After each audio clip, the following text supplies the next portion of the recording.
Mga bata, okay lang yan. Huwag na kayong malungkot. Bibigyan ko na lang kayo nitong tinda ko. Ate, totoo po ba? Pero wala po kaming pangbayad eh. Okay lang yan. Hindi nyo na kailangan magbayad. Dahil ang Pasko ay panahon ng pagbibigayan. Kaya ibibigay ko na lang ng libre to sa inyo. Ba, talaga po ba? Maraming salamat po ate. Oo, nilipa mo ano. Mapilan pa, di ba pepa barangay na yan. Tapos mapilan mo nga daw, ila pepa barangay na lo. Nilipa mo na yan eh. Pasko din sa inyo.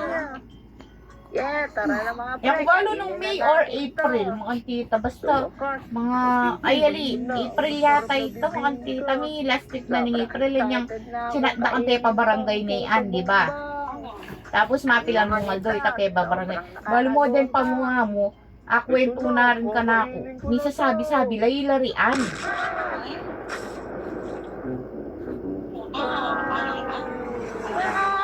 Yung pagkain namin nahulog. Wakin. Hindi na, balo-balo ko na kay makanyan laki. Na medulas na kana ako, kasabi ni Ann. Sabi ko, balo mo naman. Sabi na kasi, may pala kasabi kay na yan, ikayo ka nung adwang aning kaya na ni Nano. Mumuna ka nung may kwento kay Iteres.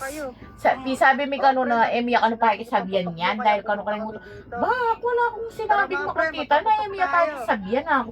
Kisabihan miya kanta kasi tinya paresutan kaya kami nung makanano yung mamayad. Pero wala akong sinabi nga niya emiya pa kisabihan.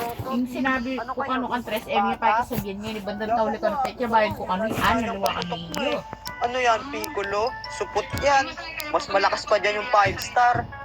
Ha? Paano mo nasabing support? Ang lakas-lakas nga nito. So, sige nga, kung malakas yan, paputukin mo doon sa may tubig kanal.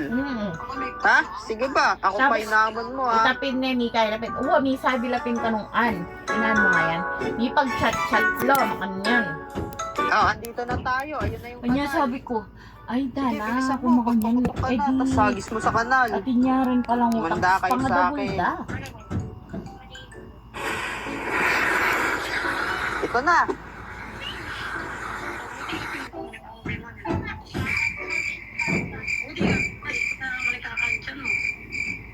Adi, yak. Sabi ko sa iyo, supot kang Piccolo sa tubig kanal eh. Hindi to maaari. Nira. Anong nangyari sa paputok ko? It was at this moment that he knew.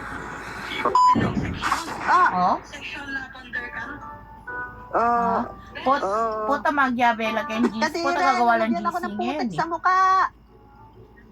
So raise your tang up, let your guards down. Let's get refreshingly real with Tang. Sige.